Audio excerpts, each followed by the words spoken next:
All right, here we are, everybody, getting together for the first time since the news most of you been waiting on. We've been kind of pins and needles for the last week or so when it first started filtering out right here on the Gators Breakdown Plus Discord. But on Sunday, Billy Napier fired from the University of Florida. Billy Gonzales will be interim coach, and we will move forward right here at the University of Florida. So thanks for everybody hopping in. Certainly a good many of you in here. Probably one of the most popular chats we have had right here on Gators Breakdown Plus. And not surprising, coming right here on the heels of Billy Napier being let go by the University of Florida. It's 22 wins over 45 games. 12-16 in the SEC, not acceptable for the head coach of the University of Florida. So, of course, Will and I had our episode and dove into it and went through the history a little bit. We might do a little bit of that here too. But, of course, really want to live in the world of getting your guys' reaction. That's what these chats are for right here on Gators Breakdown Plus. So, guys, if you're out there listening, post-recording, you can take part in these right here. I'm David Waters of Gators Breakdown. Gators Breakdown Plus members of being here. We'll be chatting it up. You guys can join, but certainly a big benefit of being the Gators Breakdown Plus members, us all coming together and chatting it out, talking it out. And certainly I know this one has just kind of been waited on for quite some time. Florida makes the move, plenty to get into with you guys. So, of course, we can go in many a direction for sure. Looking at this season, past seasons, looking forward, of course, so much to get into. So everybody, thanks for hopping in right here on this Gators Breakdown Plus chat. So he's in here every week, mostly. So I'm going to let Ryan start it off. Hey, I appreciate it. Yeah, man. Finally. a year later. Finally. Yeah, I mean, everything that I want to say has been said or will be said. I'll let other people get in here because I can tell it's going to be a very busy and fun chat. But I'm glad we're finally moving on. I think you know who I want. It's Lane or bust for me. But I'm glad that Billy G is getting the interim spot. I mean, that's really good. I was after listening to your show last night after the game, and you were saying it could be Jaluk since he came back from the suspension. I was kind of hoping that wasn't going to be the case simply for that reason. So I'm glad that Billy G is getting the chance. Yeah, had to make sure I threw out the Billy G out there too, though, because that was the way I wanted it to play out. Yeah. You did. But then, I mean, I thought I remember you saying you kind of felt like if it might lean towards Jaluk. So yeah. But I'm glad it didn't. I'm glad it was Billy G getting it. So that's good news. So yeah, we'll see. We've got 6 more weeks of football left. So there's going to be. Every week, there may be a different number one candidate, depending on how Ole Miss does and how somebody else does. So we'll just have to see how it goes. It's going to be interesting. I mean, I like everybody, I'm like anybody else. Lane Kiffin is the surefire number one target. Make it happen. Make him say no. I mean, that's the only thing we can't control is, does he even want the job? Yep. So. Yeah, I'm glad we're finally over this era of football with him because he just it wasn't pretty. No, and I think we all felt it in the swamp, against Mississippi State, and certainly just it gets rid of some of the toxicity that was just around the program, and not that Gator fans should not be voicing displeasure, absolutely should be.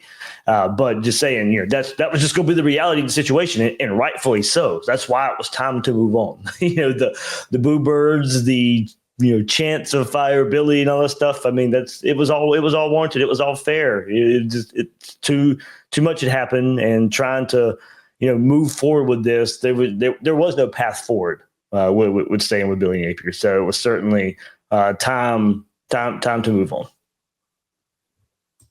Yeah, I mean, it sucks. He was given every opportunity over these past 3.5 years. I mean, granted, I mean, we know that there might have been a little bit of slow play with the NIL from the Florida side, but besides that, I mean, he was still given everything he needed behind the scenes to start.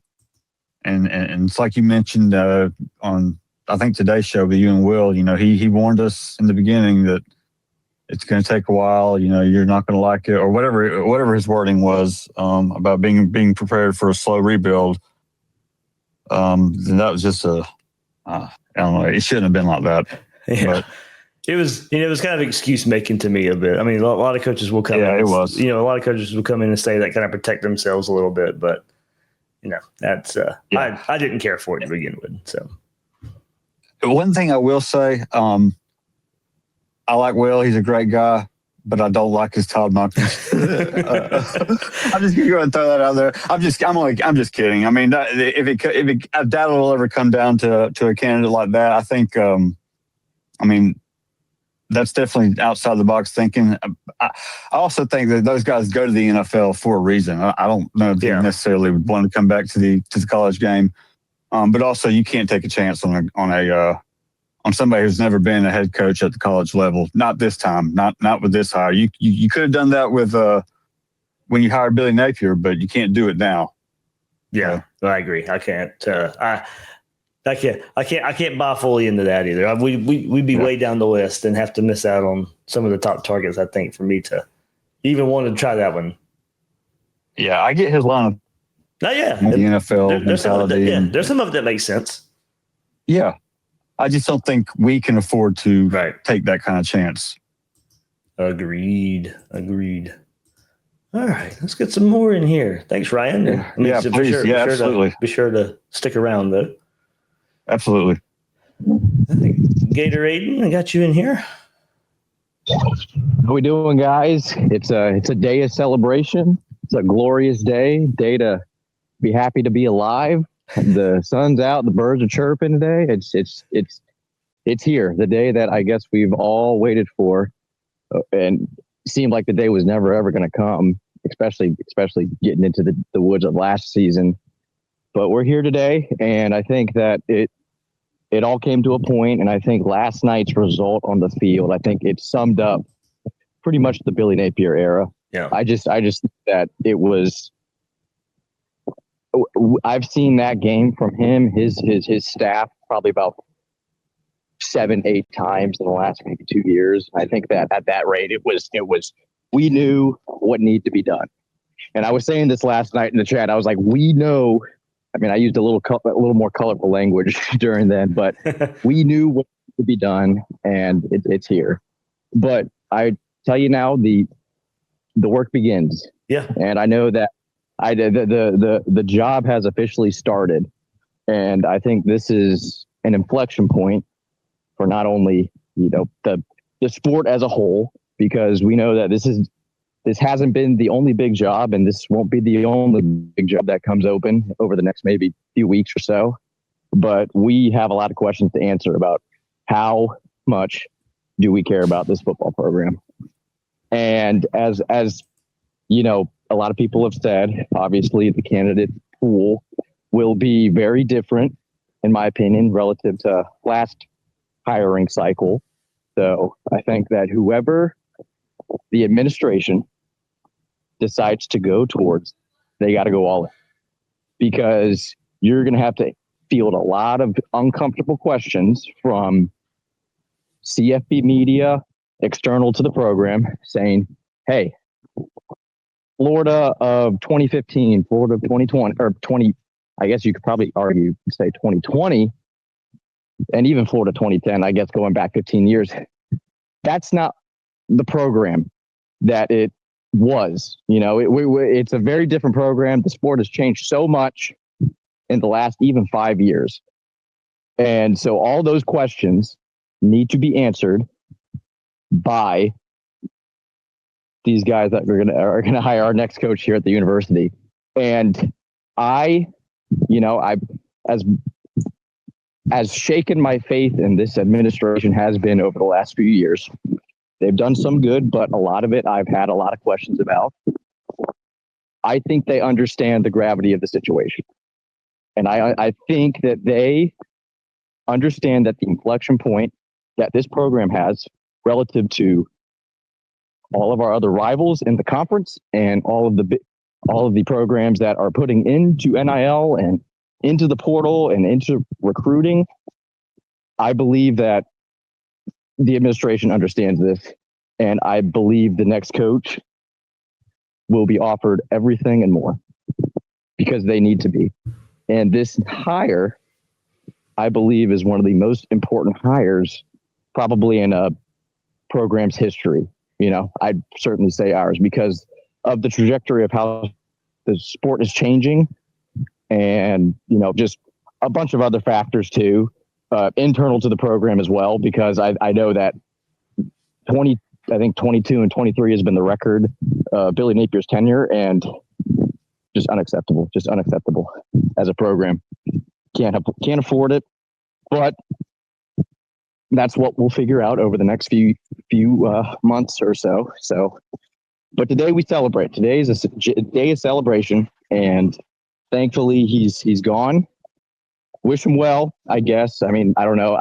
I personally wish him well. I hope that he finds success in his next job or whatever that may be.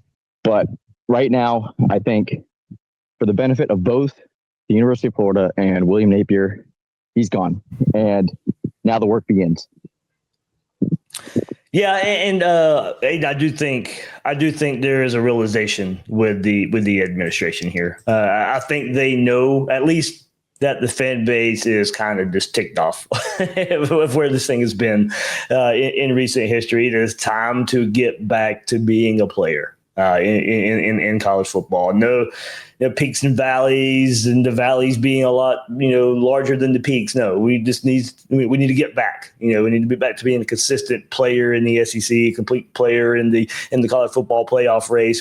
Florida needs to be that program. And look, maybe, from the outside looking in, I know if rivals were to listen to this, or opponents or other teams, they don't see what we see. They don't believe what we believe. Maybe it has passed Florida by, but no, we don't believe that. And you keep attacking it. And yeah, go ahead.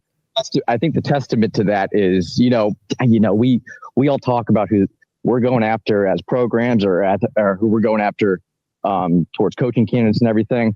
So very, very telling that not is being said about Marcus Freeman and his interest in this job, which, if the people that are doing the back channeling, and well, now it's no longer back channeling. It is now we're going after a coaching candidate. If what they say is what they're hearing and what is happening, then it's either those two. I know that Lane is going to be the big name coming out of this whole a period of coaching change, but it is really telling about the amount that we're hearing about Marcus Freeman on the inside versus the external noise that's coming in from the outside. And I think that's really interesting because it not only demonstrates that, one, Florida is the attractive job that it should be, and it is in the and as a player in the college football world. But two, it just states the point that, hey, the opportunity is there. Like we cannot afford to go, in my opinion, a G5 coach route or even a Power 4 coordinator job route too, because I think it's just the opportunity is there to take advantage of it. So relative to the job openings that will come open this cycle as well. Because we're still waiting on Auburn. Florida State may file Mike Nobel tomorrow. I have no idea what's happening there. And we don't know what LSU's going to do with Brian Kelly. But this is the inflection point that I was just reiterating. It's like, hey, you care about football as much as you say, as much as Maury said in that statement, as much as Scott Strickland sent in that email that he sent earlier today, show it, prove it, and go out there, make a hire, and go all in, because you cannot afford to screw up another hire with the way the sport is changing. Agreed. Good stuff. Get in on the action at MyBookie. One account, one wallet. Bet football all weekend, then go spend some time in the casino games. Go play some slots. You don't have to switch apps. No jumping platforms. Just straight up action at MyBookie. You got NFL action? MyBookie's got it all under one roof. Game lines, player props, NFL super contests, survivor pools. You can bet it all at MyBookie. Your one-stop sportsbook and casino all in one. And if you're new to MyBookie, use our promo code Gators and your first bet up to $500 is fully covered. Make your play. If that doesn't hit, you get it right back with the bet back bonus. No stress, a one-time rollover on the return bet, so you're free to reload and keep firing. Sign up at mybookie.ag with promo code Gators and claim your bet back bonus. So we got Paul in here. I know a lot of people want to hear from Paul. What's going on, Dave? What's up, man? Good hearing from you. You too. It's been a long time coming. Yeah, for sure. It's finally a great day to be a Florida Gator.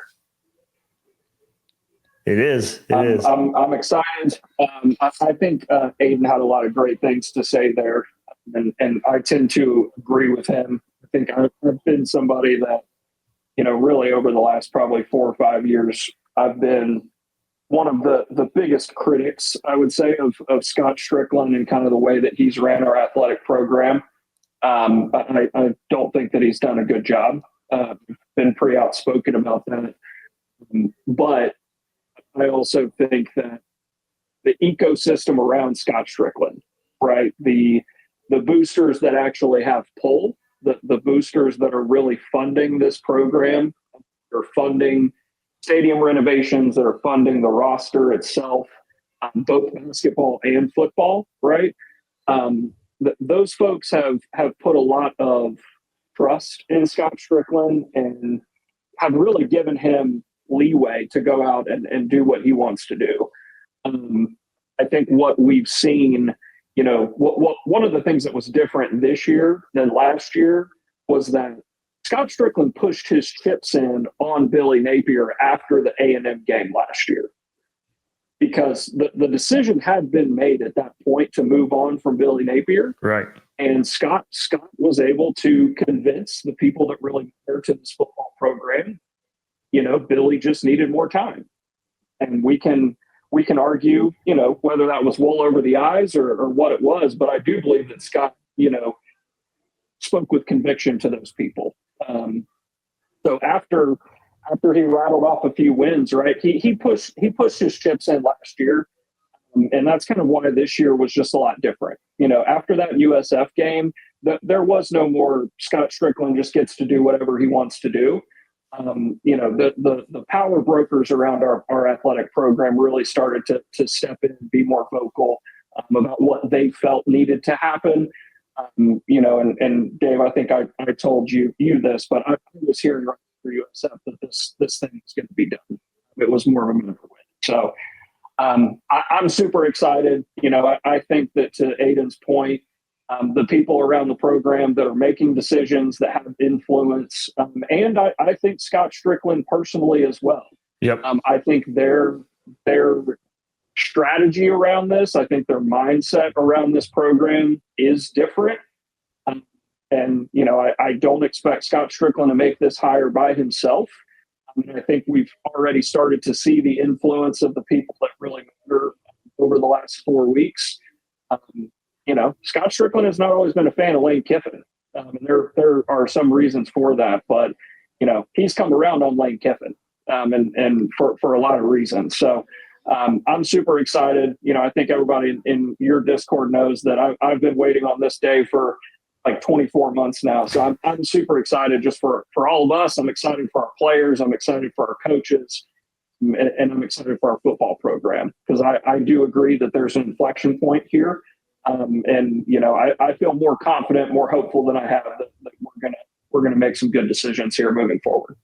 Man, you just put it there too. You said the word hopeful, and I was like, there we go, because this is the first time, and in a lot of ways it stinks that it takes a coaching hire to get there, but we feel pretty hopeful.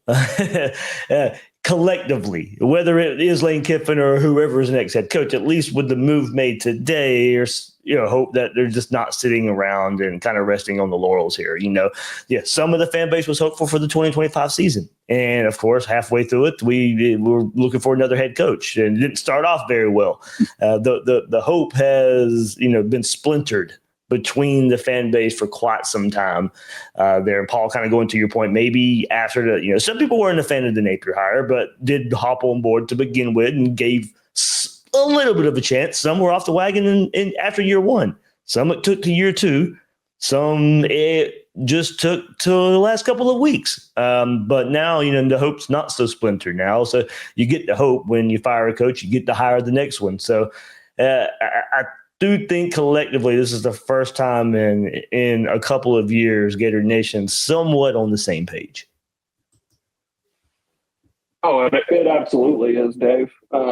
It absolutely is, and that's when our football program can be at its best, right? Is when we are all united, but not just the fan base, right? Like we also need to have alignment between our athletic director, the athletic association, the boosters that are funding all of this, right? Like we've been missing them, I think, for quite some time. This is an opportunity to have alignment. I think that, we have taken a wait and see approach on a lot of the bigger changes that have happened in college football over the last 5 years. I think we know the lay of the land a bit better now.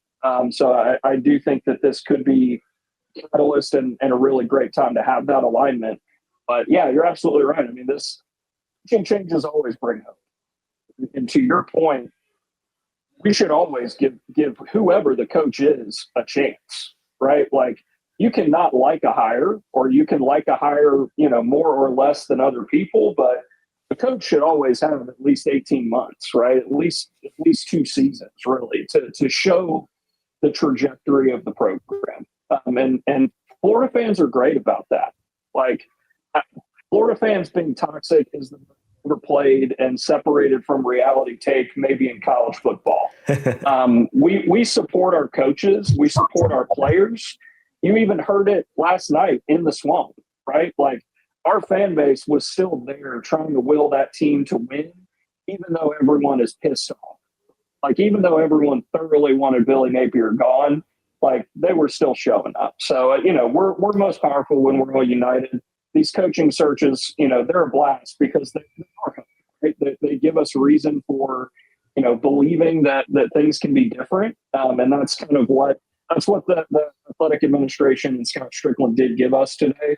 In my opinion, way too long, way too overdue. But that's why these days are awesome, because we do get to look forward to, something different. Something different. It's certainly what we wanted after the start to the 2025 season. So, all right, there's a few people want to get in here. So let me get Harrison in. Go ahead, Ryan, if you're trying to speak, and then while those guys are coming in. I was just going to say, some of us have been in this Discord since the Mullen firing and the Napier hiring. Yeah. And I mean, maybe I'm getting older, so my memory definitely is slipping, I'm sure. But it feels like this one, just this hire, this changing of the guard, so to speak, feels like it's more important, and there's just a lot more pressure. But like Paul said, it also feels like there's a lot more people on board with this decision and how it's going to go moving forward. But just from reading everybody's statements, Scott Strickland's statement to the UAA statement, yes, both are very carefully worded, intentionally, but it is saying the right things and the things we want to hear as fans. It just, I don't know, it does feel like things are a little bit more aligned for a big time hire this time around. Yeah, I agree. And I agree to Aiden's point somewhat that it is to an inflection point. But at the same time, I think with today's college football, we've seen some programs that don't have the resources Florida have these quick turnarounds. So, I don't want to, put way too much on this one hire and say, Florida's doomed if it doesn't work out. But in a lot of ways, it does feel that way. It piles on. So just more so than the last time is what I'm getting at. I just feel that this is a much bigger one than it was after Mullen. Gotcha. Give the state of the program now. Yeah. Yeah, I think it's funny you bring that up, Ryan. I was just thinking about the end of the Mullen tenure. I don't know if anybody will remember this, but during those days in the Discord, in the fourth quarter, when we knew we were going to be losing the game, we would actually start a chat just like this. Yeah. We would finish watching the game together, and we would all just yell and curse. And, it was a blast. I mean, like Swarmix was in there. But, I mean, Ryan, to your point, I think the most important hire is the next hire. And I do think that, I think what you're feeling and what you're calling out there is that the fan base is tired of losing. And, if you've been in Dave's Discord long enough, you've heard me say that, really the biggest thing that matters is when the big boosters that fund all of this stuff, when they get tired of losing, that's when things will change. I've said that a whole bunch. Yeah. And that's where I think we are now. Yep. I think that not only are all of us that are here, supporting this team, supporting this program, and really caring about what happens, we've been tired of losing. But I certainly agree with you. I think this one does have a little bit different of a tenor about it. I also think some of that has to do with the fact that we held on to Billy for too long. This is like the earliest in a season that everybody knew it wasn't going to work, right? So I think that's added even more just brutality to this season. Is we pretty much knew after game 2.5, right, that this wasn't going to work. But I think, again, this next hire may not work out, and that'll be okay. There will not be a death of the program until the people in this room stop caring, the people in Ben Hill Griffin stop showing up, and people stop caring, right? Like that's when programs die. This next coaching hire will not make or break the University of Florida football. It'll feel that way, but it won't, because we're all going to keep showing up. We're going to keep supporting these teams, supporting these coaches until they give us reasons not to. So we should be excited. We should be hopeful. Even if we swing and miss on this one, let's take a big swing. And you all know me well enough to know this is how I view coaches. Like, you basically get 2 years to prove you need a third, and then we should move on and try somebody else. That's right. There we go. It's not a firing problem; it's a hiring problem, and hopefully the next one won't be that way. So, we got Harrison in here. How we doing, Dave? I'm good, Harrison, man. How about you? I'm good, man. It's finally came to an end. Yep, for sure. So this is Harrison now, and then let's follow up. Harrison, go ahead and you can continue on after this, but so I can just kind of set parameters here so we can keep it going. Harrison, Nuth, and then Zach Tiggs in here. So go ahead, Harrison. Yeah, I want to say I'm probably different from a lot of different people in here. I'm more the sunshine pumper, the Disney Gator that, I really, really wanted to see Napier work out. So I kind of, I should have listened to a lot of moderators like Paul and, the different guys that got in here. I'm sorry that, if I cussed at y'all or got pissed at y'all at any point, because no, that goes to Paul's point. We care. It's not the we all want to believe. We all want the best. Oh yeah, for sure. But I mean, a lot of times you guys were kind of pointing stuff out, and like I kind of ignored it. I was like, you know what? I feel like we get the right players. That's not going to matter. And a lot of times Paul and different guys like you and anybody in this group would bring up, hey, I'm seeing this and this doesn't look right. And I was just like, well, let's just overlook that if it gets the talent. But anyways, I'm put all my chips in the Lane Kiffin. I wasn't a big fan of him early, but now I'm kind of coming around to it. I'm jumping on the train with everybody else. It's going to be a fun ride. Following, there's just, even so many articles coming out, as soon as Billy Napier's fired, here's the hot board. And then there's even specific articles from national publications about the pursuit of Lane Kiffin from Florida and stuff. So, man, this storyline is for Florida fans, for Ole Miss fans, for whoever other big programs that are looking for coaches and firing coaches and think Lane may be in play. I mean, this is going to make Lane a very rich man, wherever he goes or stays. Yeah, for sure. For No, sure. I mean, even if he's just a guy that wins 10 a year or whatever, it's like that's an improvement. I think we lost you there, Harrison, for a second, but going to your point, yeah, it's an improvement of getting, like, if that's the baseline we start with to the next guy, that's fine with me. Yeah, at least get us there, and maybe if they can take the next step. But yeah, that's we're looking for. I've talked about the word stability in the episode where Napier got fired, and stability for the sake of stability is insane to me. But on that word, Florida does need some stability, and we need positive stability, not just for the sake of it. And I do think Lane Kiffin's a guy that can get you there. And he's just going to be the hot name. He's just going to be the hot name that kind of just takes over the search till we find an answer one way or the other. All right, Noose, what's up, man? Hey, good evening, Dave. What's going on, man? Oh, just living the dream here. I mean, I'm surprised I have a voice left, but we're gonna power through. We're gonna power through. What? I know, obviously, the top two choices seems like obviously Lane and Freeman seems like consensus. How would them making the playoffs kind of affect everything, and what's kind of like ideal scenario you think? I mean, I think if they're your guys, you wait. I mean, that's where I'm at with it. I think you wait for them. If there's those guys you have identified, and if that I don't know if that means punting on year one. Of course, making the playoff, not really that big of a deal. A deep run in the playoff would hurt a little bit more. But and these would have to be deep runs now for these guys. So you're asking them to go win a lot of games to not be in place by mid to late December.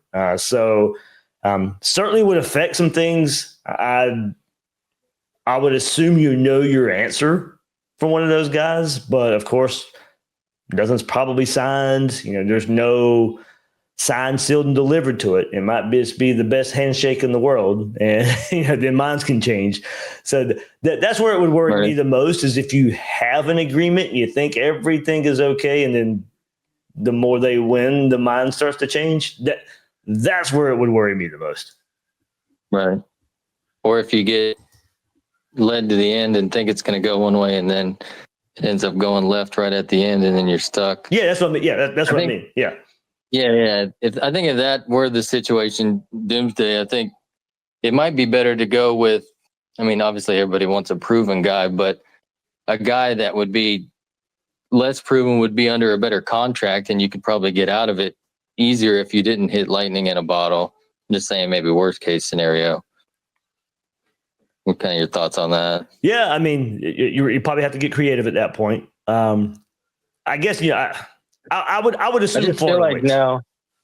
I just feel like it seems like you got your tier one guys, and then it's just like everybody else right now. And I don't know if we would. I don't want to just settle for a guy just because he's proven, when this kind of post NIL era is kind of crazy to begin with. I feel like that's what we did with Billy, is we kind of settled with a guy just because he had head coaching experience. It was the opposite of Mullen. We just got to make sure we get a guy who can do everything, not just, Yeah.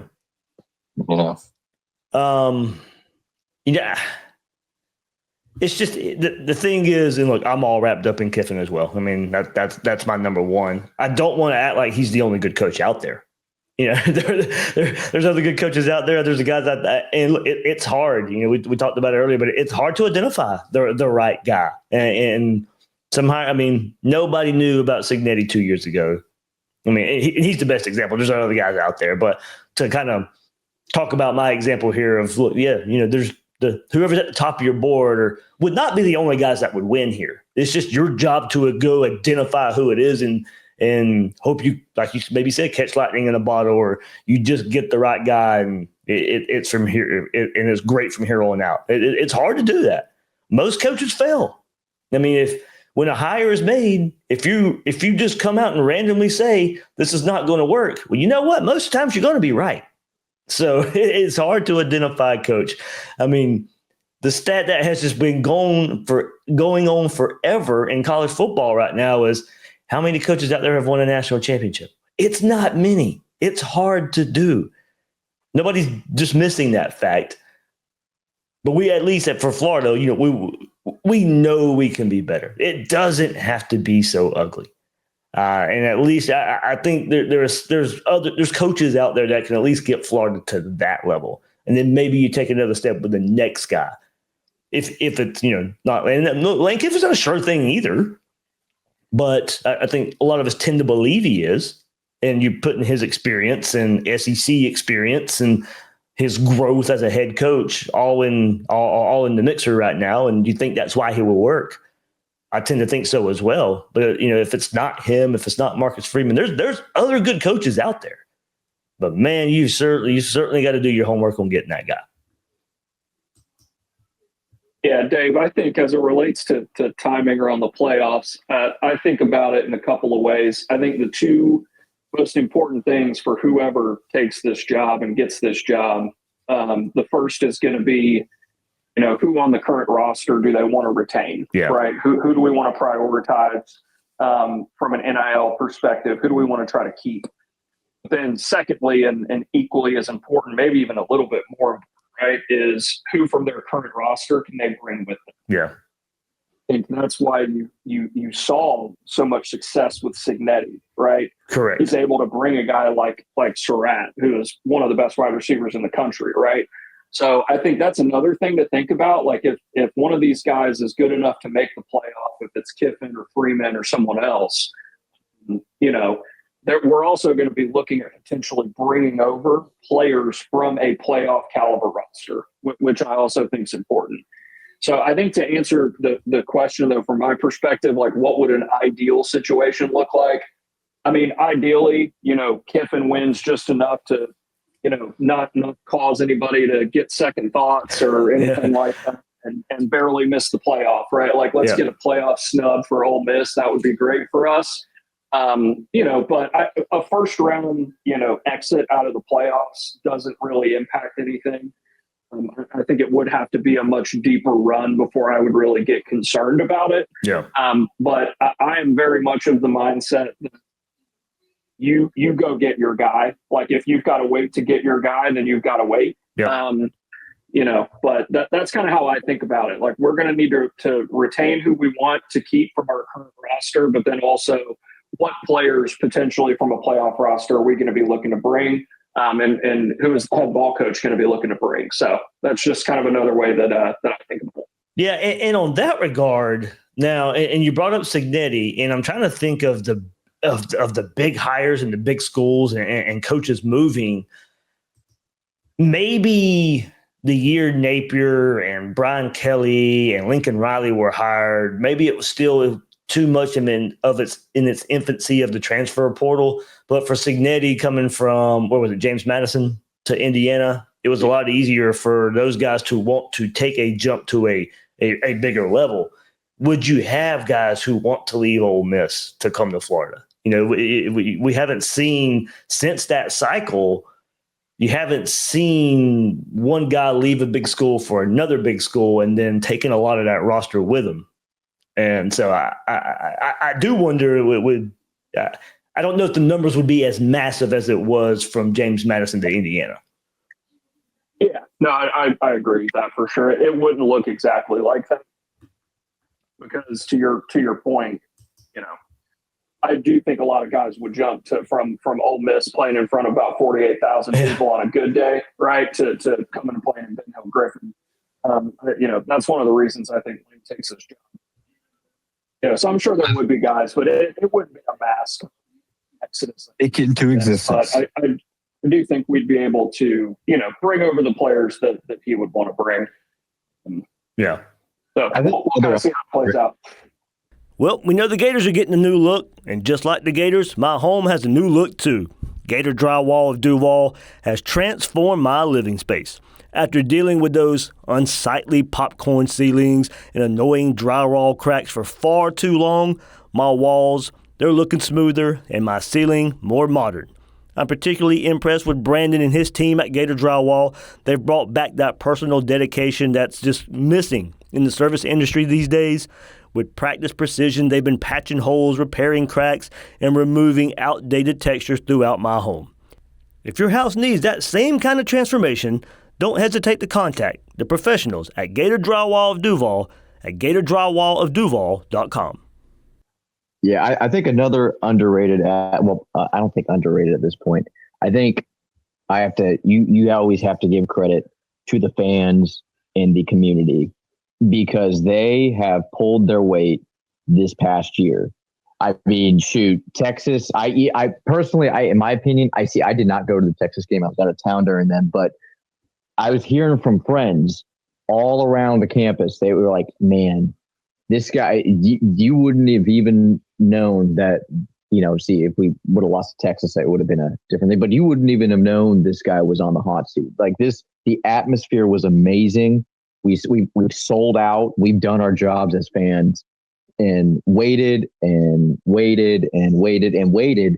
And now it's like, okay, the potential here, or the coach knows the potential here. He's going to know the support he has. And I think it's a realistic thing to say in that I think a lot of coaches in the grand scheme of things, that even some that we may be looking at, have understood. We gave Billy Napier 4 years. We gave him every opportunity. I think this point was said beautifully earlier in this chat. We've given him enough leash to succeed here, and it's mostly been on him. Like in the past, you could make the argument. I'm not going to, and I don't think it should be, but that a lot of people say, "Oh, we didn't give Dan Mullen enough time and whatnot." But like there were a lot of internal factors that I don't ever think a lot of people external to the program will ever understand, and it's really frustrating when you get into conversation with them to talk about it. But that's just something that just is there. But they'll always say, "Hey, you didn't give Dan Mullen enough time, or you just kind of walked away with him."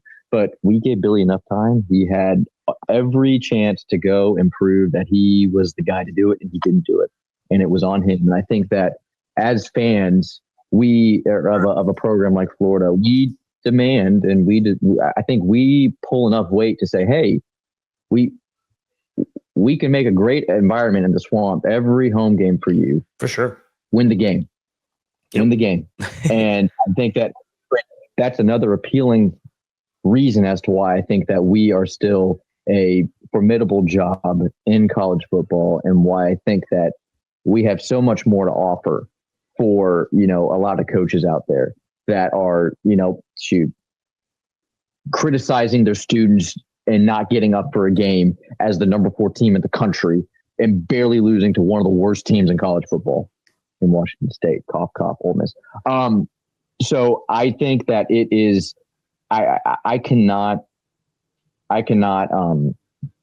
send my flowers to the fan base itself, because yesterday in the Swamp, it was still rocking. Everybody was freaking out at the end. We should have lost that game yesterday, and we willed that team to a victory.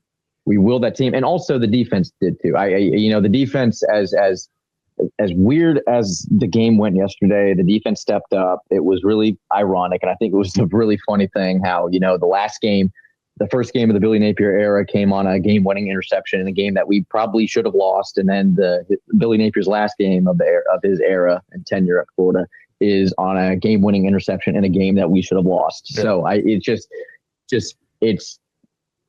guess poetic justice, and the more things change, the more they stay the same. But the fan base is great, and I think it's so sad to watch this program and the community that is built up behind it, have to sit on their hands for another year. And I think that I as I said earlier, I think and I believe that those in charge understand the gravity of the situation, and I think I'll amend my point from earlier about saying, hey, this is probably the most important job like in this program's history. I mean, I might have been a little hyperbolic during then, but I think it's still important. Yeah. I think that it should it should be noted by everybody from all levels, top to bottom. I think this you have to get this hire right. I mean, we've been going through the motions since 2010, and it just hasn't worked out. It's almost gotten there. I mean, with Billy, it's been nowhere close to where the other three coaches have been. I would say, but it's there. It's there. You just have to go out and take it. And I think they go all in, and I'll still even say, All right, let me get. I don't think there's a. Yeah, go ahead. But let me get Zach and John in here. But go ahead and finish up. You're good. Just there's no perfect coaching candidate this cycle, but I think that we do need to go for the big. We have to go for the big splash. I think the moment meets it, and I think we'll have a great opportunity. And just the community's there, the fan base is there. We just got to go out and get it. That's pretty much it. For sure. I mean, it's exciting time. We need to be excited for it. So. Zach, if you're in here, still ready to go. There we are. Yeah. I really want to get your opinion about this too. I want to talk about two candidates that are not Lane. I know Lane is the guy, but the first one is actually Golish. I'm a student here at the University of Tennessee, and I know how much these guys loved Golish, and honestly wish he was the guy here because he is Heupel's offense, but gets ultra aggressive. And what he's done at USF is impressive. And I think he's going to get one of the big jobs this year. A lot of teams are going to regret it. And then the other guy, I think nobody's talking about, but he's been a head coach at the college level and the NFL level, and has coached some of the greatest players at both levels, is Cliff Kingsbury. Kind of wondering if that's even at all possible and what that would look like, and if you think he would be a fit. As far as an NFL guy, he would probably be one of my tops. I think personality-wise, I think he'd be a good fit at Florida for Kingsbury. So, yeah, I still wonder about the love of the college game that I think you have to have as a guy who's been in the NFL. That would worry me a bit. And then I guess if we're going to talk about timeline as well as when you could, when the move would be made and all that. But the recruiting is different. So you still got to be a good recruiter. You still have to like recruiting, but you can go about it a different way now with a lot of financial support and NIL and the way it works. But if we want an offensive guy, and if we got down the list a little bit, Kingsbury I could pivot to him a bit. Golish is the same thing. I'd have to miss on quite a few before I got there. And part of that is probably damaged of going, to the lower level and bringing a guy up and it not working. I just don't think Florida can go that route again. I mean, you better be missing, and you better be told no multiple times for me. If it gets to that point, Lane better tell you no like 3 or 4 times. Some other guys better tell you no 3 or 4 times. And then if that's the way it breaks, okay, don't get me wrong. I could get behind Golish. I could talk myself into it. It's just the knowing the fact that you had to go that I know Florida would have missed. And I'll go back to the earlier point. I know there are other good coaches out there, and you're right. I think Golish probably could be a good coach at a bigger level. And going to your point, I know Tennessee, when Hendon Hooker was there and he's the OC, and a lot of people are giving credit, not so much to Heupel, but to Golish for that explosive offense Tennessee had that year. It makes sense. I think he will be a successful head coach down the road. It's just where Florida is right now. I don't know if they can afford to go that as a top choice. No, I totally agree with you on that. I guess I've liked those 2 names for a while. I just wanted to get those out there.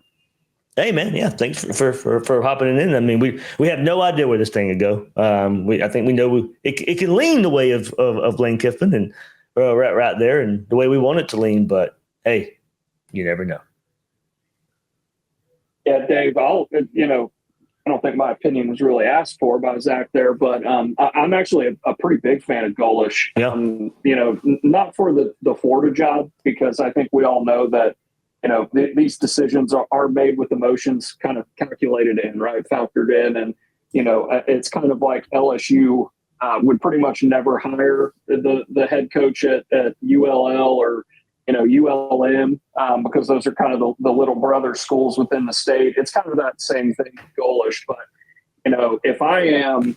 if I am Florida State and that job comes open, I'm calling Golish. If I'm Arkansas, I'm calling him. If I'm Virginia Tech, I'm calling him. Like, I think he's a really, really good football coach.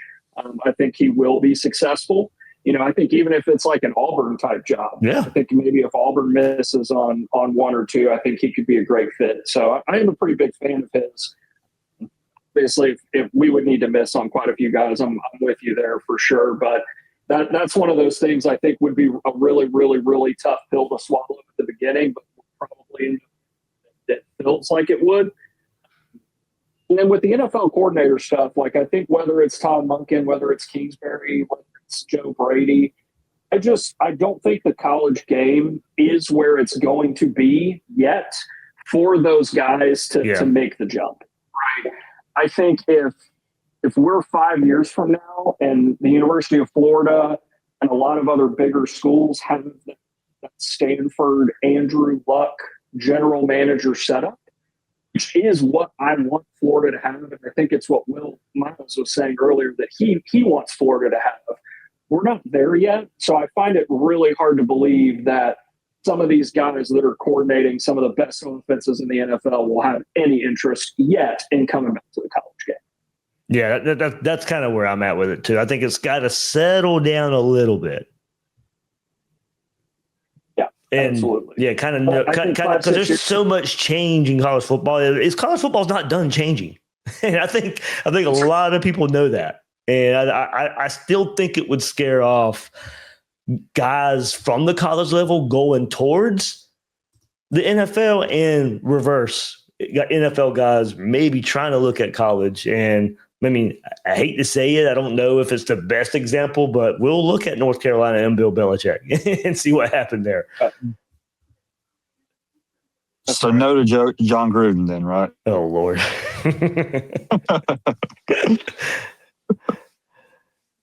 Now, I actually think right now a college head coaching job is harder than an NFL head coaching job and definitely harder than a coordinator's job.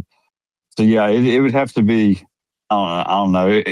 If they left college, because they wanted the NFL job and that lifestyle, it'd be hard for them to come back to college right now, like you said, with all the chaos that's still surrounding the college game and constantly changing.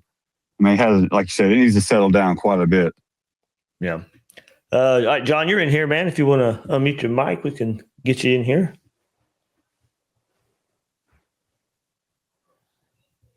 Or maybe not.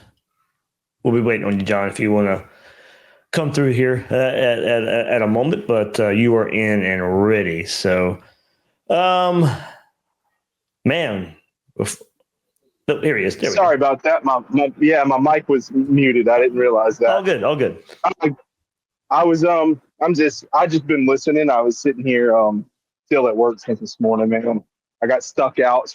Today was my 39th time around the sun, and trying to hurry up and get home, but my job decided they'd ruin that for me today. Oh, well, you got a birthday present anyway, I assume. Yeah, it did. I'm getting into coach.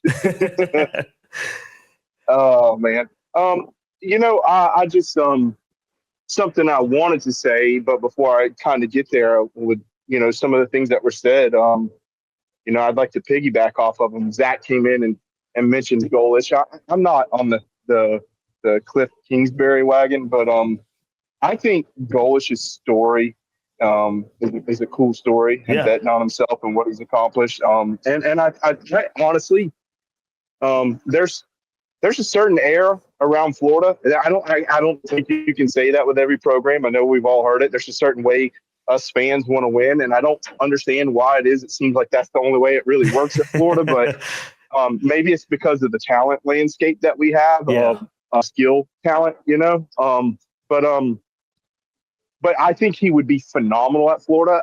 We're just obviously, like we all know, we're not quite at a place to bet on him right now, and that just leads right back into kind of what I was going to say is maybe I'm wrong, but from some of the things that we're hearing, the things that are being discussed in the chat, a few little things dropped here and there, it seems as if there's changing of the guard.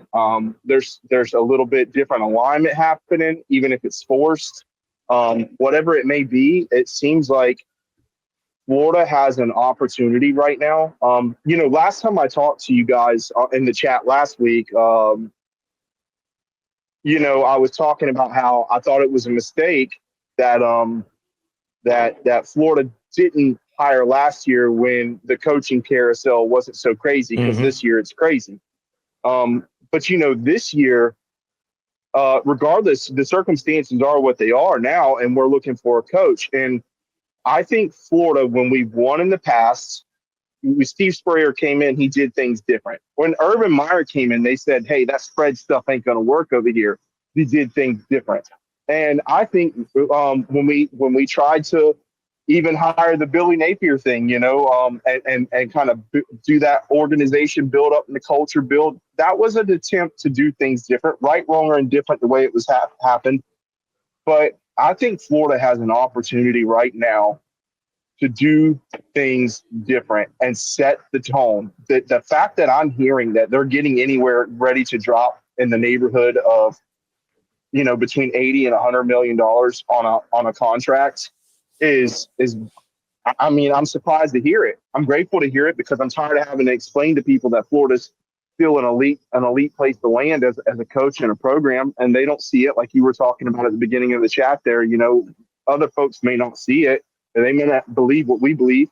And I know we have our orange and blue glasses, but I think if Florida goes and actually picks the right coach and sets the precedents, I think they have an opportunity to change the tone. And I think the reason I'm mentioning that is because we all know basically since 2010, the only thing that we've been doing is kind of, I don't want to say shopping in the bargain bin, but we've been doing just enough to stay, kind of seen, but certainly not at the forefront. And we all have been asking ourselves, I know you have, Dave, every one of these guys in here that's been following football long enough and following Florida long enough, we've all been asking the same question. Why in the hell is it that, we're not doing more as a program, to be at the forefront? We have all the, all the assets that are necessary. We have all the prerequisites, if you will, to remain at the front always. And why aren't we doing more? And I think Florida has it right now, because I was against, trying to find a coach with a coaching carousel. I'm kind of glad it's almost happening this way now that I'm thinking about it, because Florida has the opportunity to jump back out front and kind of just crap on everybody and make some power moves, man, some real power moves, and show that we're serious about ball. And, I'm from the area. I lived there my whole life. Granted, I live, several states away now, but I lived there my whole life. My family's connected. My family's mayor of Gainesville at one point, so, I've been there and been kind of close to things in terms of, just following the program my whole life. And I've had so many questions, and I really just think right now it is important. We've all aired that to make a big move right now. But I don't think Florida can just make a big move right here. I think if they actually play their cards right, they can set the tone. Even if it's not hiring Kiffin, even if, granted, I don't think we're in a bit of a fragile state. I don't know if we're in a position to try any more experiments right now, which is kind of sad. But to kind of do something along the lines like what Will Miles was saying, with hiring somebody from the NFL and getting the front office in order and, setting everything up, shoot, man, that could be a power move if Florida played right, because the landscape is changing. And because it's changing, Florida could set a precedence on how it should be done, because it still needs to settle in. A path needs to be found that's more consistent, not just for Florida, but for college football in general. And I don't know, man. There's a little bit of, I could be wrong. Like I was saying, I could be wrong, but there seems to be a little bit of a different air right now about what's going on, a different tenor. And I really think if these guys played their cards right, Florida could jump back out front fast, really fast. You bring that up, and I was going to go there anyway, kind of based off of what you were saying of, be in the program because of how much college football is changing. And look, when we look for the guy, we all want consistency. And look, you're Ohio State's, and that's probably the most consistent program as far as go win a national championship, make the playoff. Georgia, Texas up until this year, but I mean, you are looking for the dynasties are gone. Like the Bama dynasty, that was the last one. Georgia probably was maybe on their way before these changes to college football. You get a 12-team playoff. You just want to be a program it year in and year out. Yep. And we know what that looks like. I mean, we're all smart enough fans. Be in the conversation in November. Would I expect the next coach to be here and make the playoff every single year? Nah, probably not. When I'm living in that reality, I'll be ticked off that Florida's not in the playoff in whichever year. If you make it one year and you're not making it the next year. But like I said, we're all smart enough to know what that looks like. If there's big roster change and then you have a bounce back year, okay, those things happen. I mean, they happened from 2006 to 2007. I mean, Florida was on top of the world, win the title in 06, and okay, you got to have a rebound year in 07. But we're smart enough to know this thing's headed in the right direction then. So, just get us somebody that gets us in the conversation. We know what that looks like. Whether and that's in late November. You're in the SEC, at least in the SEC race every year. And okay, you may stub your toe in November and you don't reach it, but make the playoff more times than not. Be in the conversation more times than not, and it's possible for Florida. We should still be in that spot. Nobody's going to convince me otherwise. I completely agree. There's to put it bluntly, there's absolutely no daggum excuse why this program shouldn't be at the forefront. And if you just view it as, okay, well, there's right now there's 12 playoff spots, and that may even get extended. Then basically you have an opportunity to take 12 to 16, however many teams it's going to be, notable teams every single year. And if you look every single year, the same 4 or 5 are in there. And there's no reason why that can't get moved up to 6, 7, or 8. But there's a handful of teams that should be in the forefront, in the running for that every single year, and Florida should be there. Do you have to give me the playoff every year? No, but I mean, out of 5 years, I think there's no excuse why we shouldn't be making a run at it, at least a real serious run to three of those 5 years, and at least one of those 3 should be a deep run. Yeah. Yep. I think that's realistic, and if that's the case, you're looking at a possibility of a championship once every dozen years, 10, 12 years. I mean, I don't think there's a person in this chat right now that would say no to that. Absolutely. To John's point, I think that as you talk about kind of there being a different era and maybe just some more hope that we're going to be serious this time. I mean, I think at this point, it's pretty objectively clear that that's true, right? When you look at the top 2 people that are on the board and that have been on the board and that have already been vetted weeks ago, it's Lane Kiffin and it's Marcus Freeman. Like it's not a group of 5 coach, right? It's not a coordinator. Now, are they vetting some coordinators? Absolutely, because you have to have backup plans, right? But, Scott Strickland also went after Chip Kelly. Like that happened, right? Dan Mullen was not his first choice. Now, I'm the number one Strickland hater on the internet. I am. But he wanted Chip Kelly, right? So he's taken some big swings before he's missed. He can't miss this time, but I think that is proof that we are thinking about this search a lot differently, that the 2 names that I've consistently heard for the last several weeks have been Lane Kiffin and Marcus Freeman. And that at least signals to me as a fan that they are thinking about this differently, and they're approaching it in a different manner maybe than they have before. for what it's worth, I was hearing those same two names last season, and Freeman included. Not Freeman. Freeman was sort of he was a more recent one, later in the season, so to speak. But yeah, I did hear his name last year. So I mean, they've obviously been at least reflecting on the idea of it, starting a little while back. And yeah, something's got to give, and I'm excited. I really just hope. I want to be proud of this program, man, and I really hope that they do what I think they could do, and that's just do something different, do something big, set the tone, and show everyone else they're not playing around, man. We got Bull Gator in here. Hey, Dave. What's up? I just wanted to add something to. I'm not going to disagree with John because I agree with pretty much what he said. But he says I don't think anybody in here would be satisfied. I wouldn't be satisfied. I want us competing for the playoffs every year.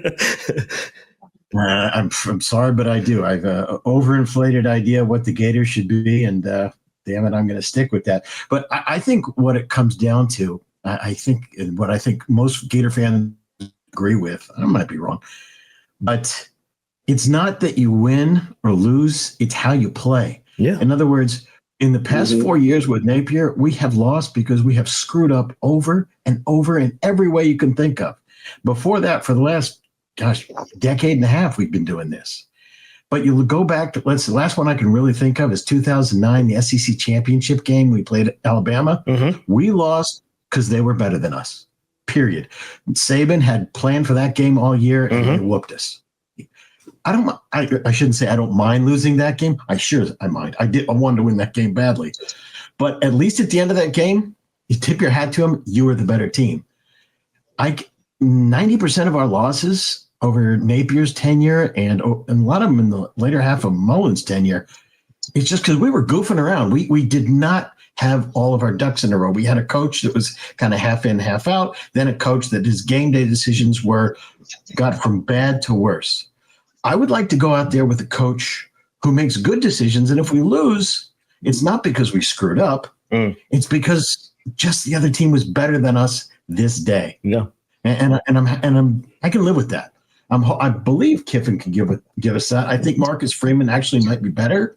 I think Kiffin's a better recruiter, which is why I probably would give him the step up. But when it comes down to it, that's what I'm looking for. And one last thing, a question for Paul and you to speak on, kind of tongue in cheek.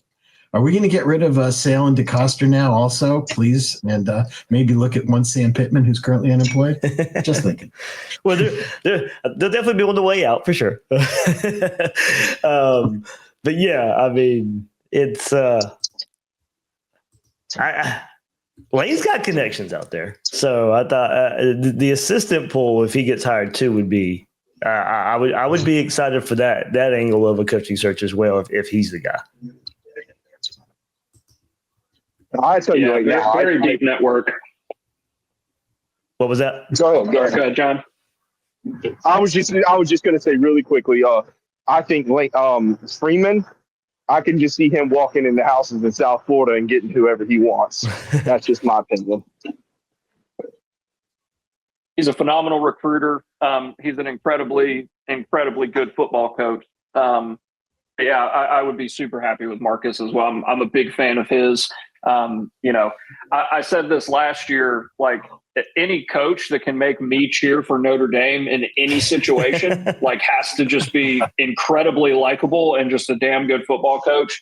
And I found myself pulling for Notre Dame, even not against Georgia. So yeah, he would be great for sure. He's awesome. But again, I'm just excited that these are the types of names that, we're consistently hearing. And I think that some of what you're seeing today with a lot of the national media and articles and such coming out, I think we have reasons to believe that there is alignment on Lane Kiffin as the number one target. I think we will certainly pursue some other folks again, just to make sure that, we have a 1A, 1B, 2, 3, 4, et cetera. But I think we've got some reasons to believe as Gator fans that this may go down a little bit differently than it has.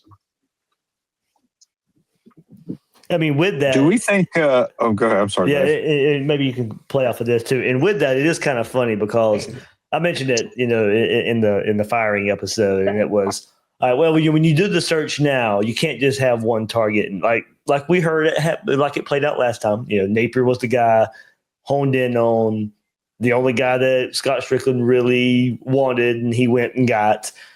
On the surface, it's going to look like that for Lane if Lane ends up being the guy. It's going to look like he was Florida's only choice. He was the only guy they talked to, and they went and got him. And hopefully, of course, it turns out different that way. But if he ends up being the guy, that's exactly what it's going to look like, even though we know behind the scenes this time there's going to be more due diligence done.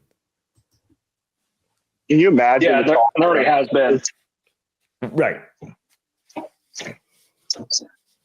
Do we even know if Freeman would be interested? I mean, probably there is interest, but he's not. He's not. Well, I mean, not that this matters, but he's not really hasn't many ties to Southern or the SEC. He's kind of a Midwest guy. I've heard that it's Notre Dame or Ohio State. Like the only job he would leave for would be Ohio State. Where he played for. Is there interest from Freeman? There was interest from Freeman last year, and there's been interest reiterated this year from Freeman. So I would say yes. Now, to what degree at what point does interest turn into something more? When I say that, I think that it's been clearly indicated that he's very open to a conversation with Florida specifically about the head coaching job. Now, that's kind of the first step in the process, right, is having the conversation. But I do think that there is expressed interest, and I've been told that consistently for close to a year now, that he's certainly open to a conversation, and I do think he has some interest in the job. Cool. Yeah, I haven't heard much more than what Paul just put out there, but that's about the extent of what I've heard as well. So. But we'd say right now, much more interest coming from Lane Kiffin's camp, probably. Yes. Yes. No? Yes. Okay. Yeah. I would say yes. This is, because Lane does have ties not only to the state of Florida, but to the University of Florida. Yeah. Right. I think everybody here knows the connection to Layla and John Reeves, her father, and things like that. The connection to Spurrier. I've even heard this week that there is absolutely interest from Lane Kiffin. Mm-hmm. So again, we'll see what interest means. Right. And that certainly doesn't mean that this is signed, sealed, delivered, and we can all go celebrate by any means. But Lane Kiffin is interested in this job and has been for a very long time. If you've ever heard Ryan McGee, who did the documentary, he was on Cole Kublik and McElroy's show about 5 or 6 weeks ago. And, he just kind of confirmed what I've always been told. And that's that there are two jobs that Kiffin has always wanted. And one is Alabama and the other is Florida. I don't think Alabama would be an option for him. But I think Florida absolutely will now. So we'll see if that still holds true. But yeah, a lot of interest from Kiffin's side is everything that I've been told. So, Paul, you telling me I need to return my Lane Kiffin merchandise for now? That's right. I don't know, Dave. According to every Ole Miss fan on Twitter, Ole Miss is a better job with more money, better recruiting, better history. So I don't know if we have a chance. When are they going to say they have a bigger stadium too? I mean, that's true.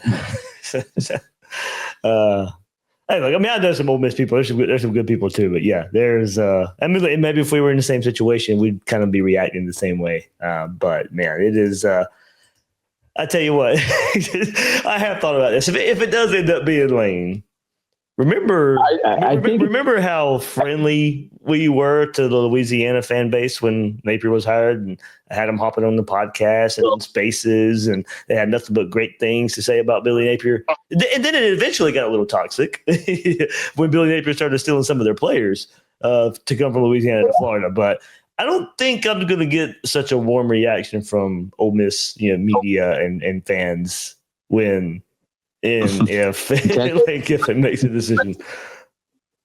You know what's funny is Now I heard it said that, Lane wanted to be a top 3 paid coach in the country.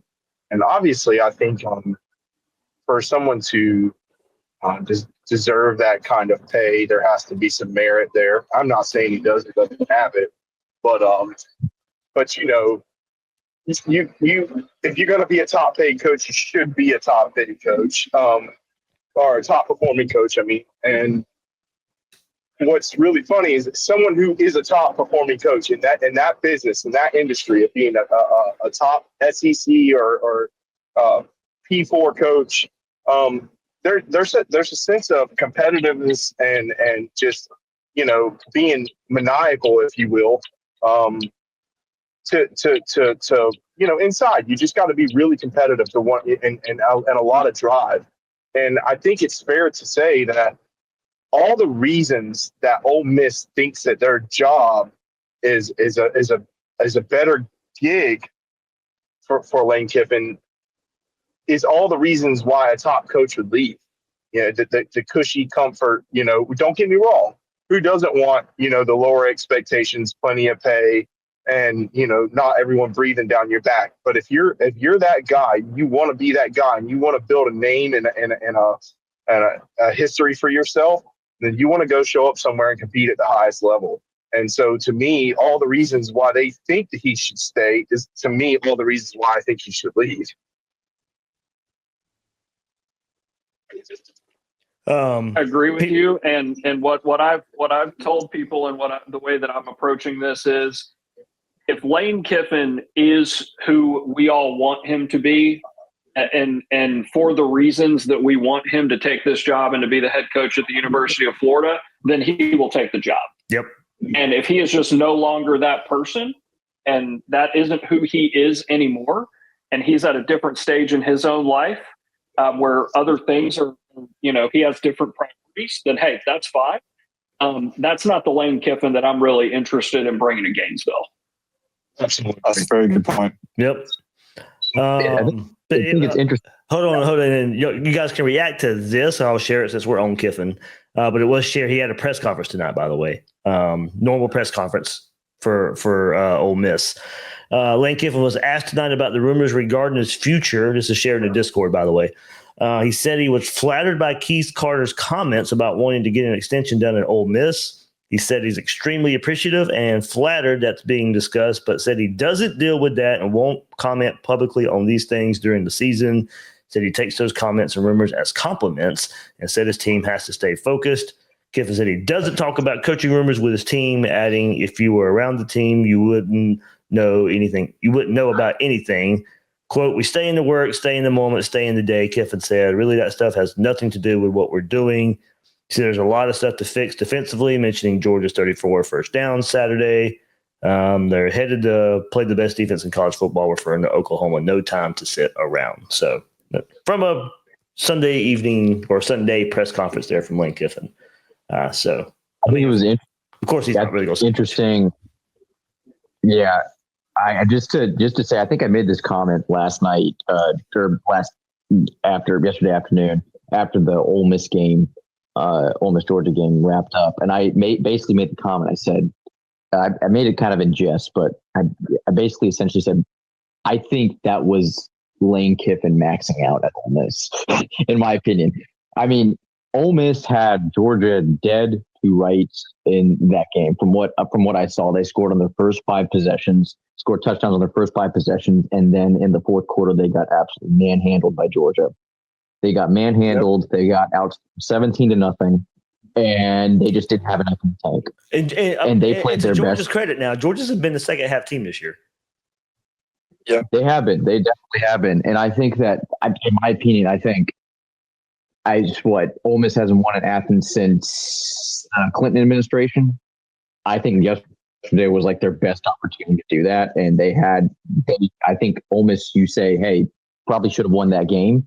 I just think that, and I'm not going to like go out, because I'm not trying. Unlike a lot of people, I don't really want to put all my eggs in the basket of Lane Kiffin, because man, it would be really, really frustrating if he does end up staying with Ole Miss, and it'd be tough. But I think they do really well here. And I just think that the things that have been outlined over the past 2 years, I think they're going to lose one, maybe two more games. I think they'll lose to Oklahoma. I think they may drop another game somewhere. I have no idea where it's going to come from. They better. The fighting Billy G's. I will say, Ole Miss better hope it beat Florida when we come to town on the 15th of November. They better hope and pray they do that. Because if not, it's going to get really weird for everybody involved. It's going to get really weird. But I think that I really do think that he's maxed out at Ole Miss. I really do. I don't see a national championship ceiling unlike I do at Florida. I mean, shoot, we knocked Ole Miss out of the playoff last year. I think that is a staying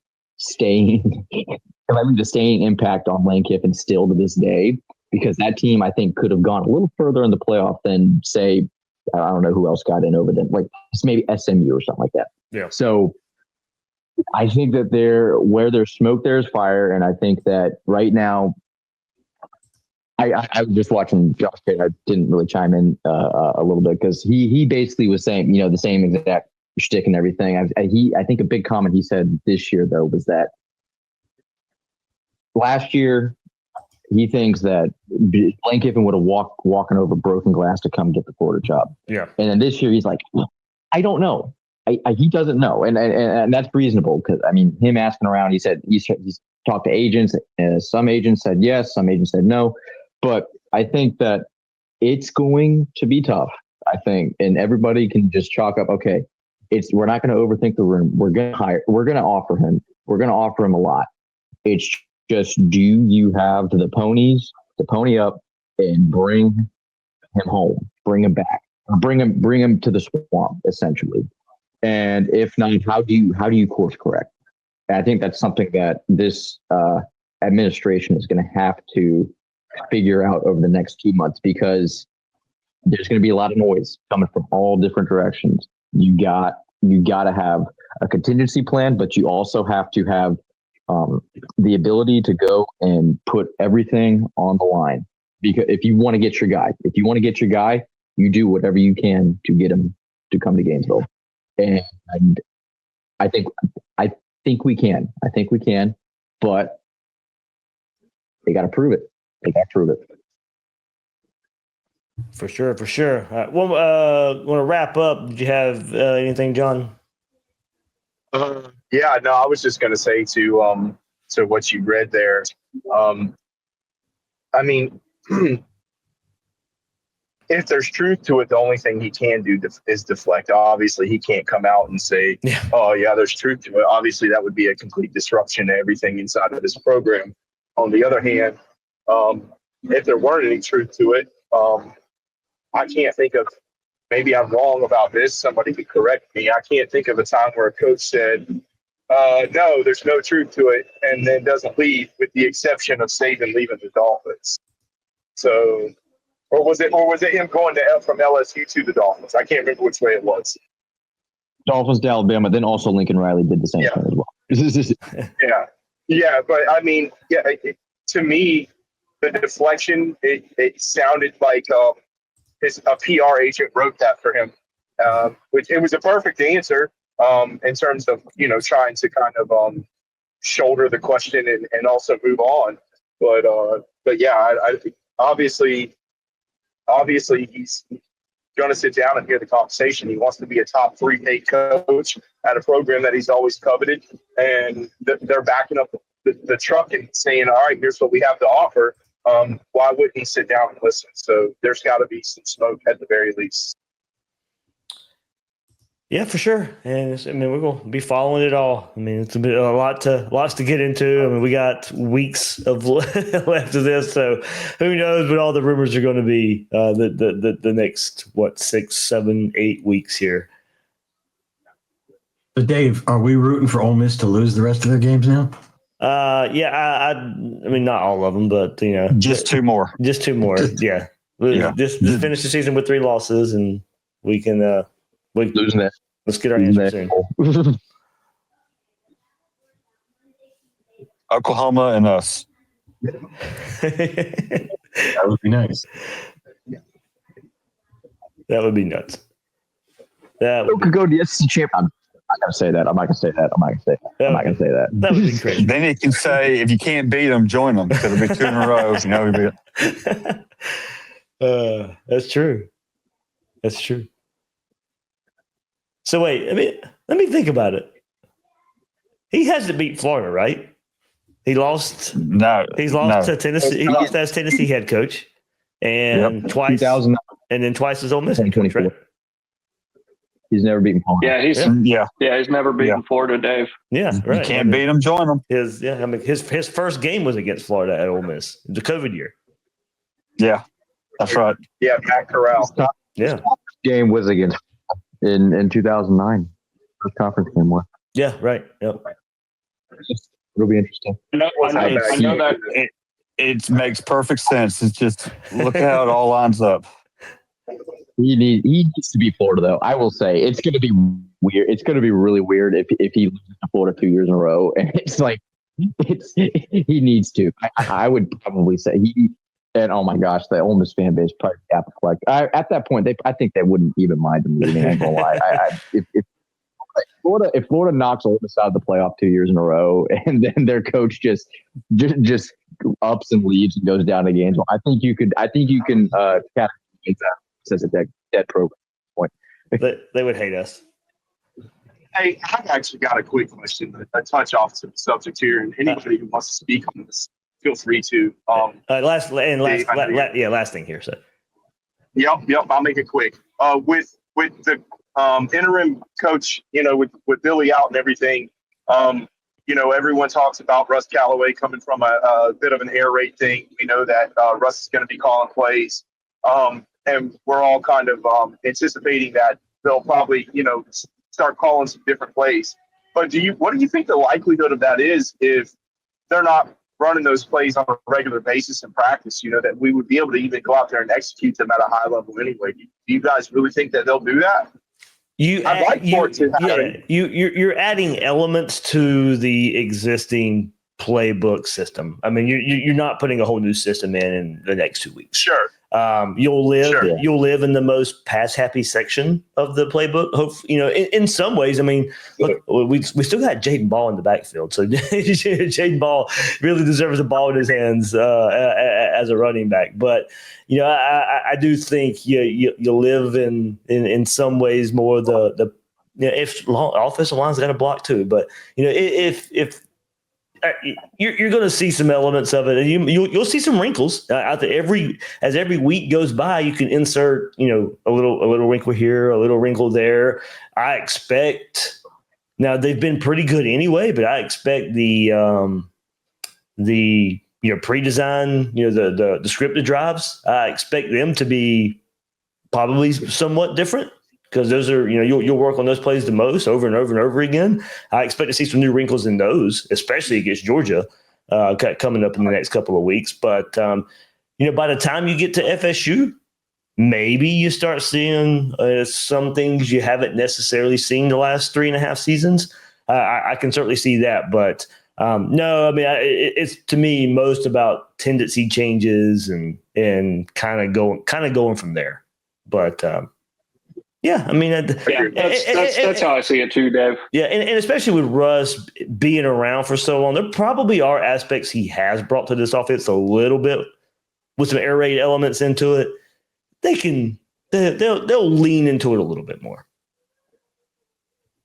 Yeah, I'm expecting Russ to get with DJ Lagway, and to just ask DJ, what are you most comfortable running? Yep. Like it in the structure of this offense that you've been running, but then also like what did you run in high school, right? And Russ probably already knows that, but I do think it's finding what DJ is most comfortable with, and leaning into that, right? I think as long as it is, we can even take it to like medium mode, as long as it's not on hard mode. I think that'll be a huge win for all of us. But I think you get with the quarterback. Right. I think you collaborate with the quarterback, understand, what they're most comfortable running, what they can execute at the highest level, and be consistent with it. And then I think you do more of that. I don't think you have to overcomplicate it and we're not going to look like 2007 Texas Tech, right, run an air raid. But I do think, I'm with Dave. I think you will probably over the course of several weeks, right? You'll probably see some things here or there. And hopefully they'll just open it up a little bit, but just run things your quarterback's comfortable with. I just wanted to ask one more thing. So there's no conspiracy here. This will be the first time we see Russ Callaway call plays, right? Yes. Okay, good. All right.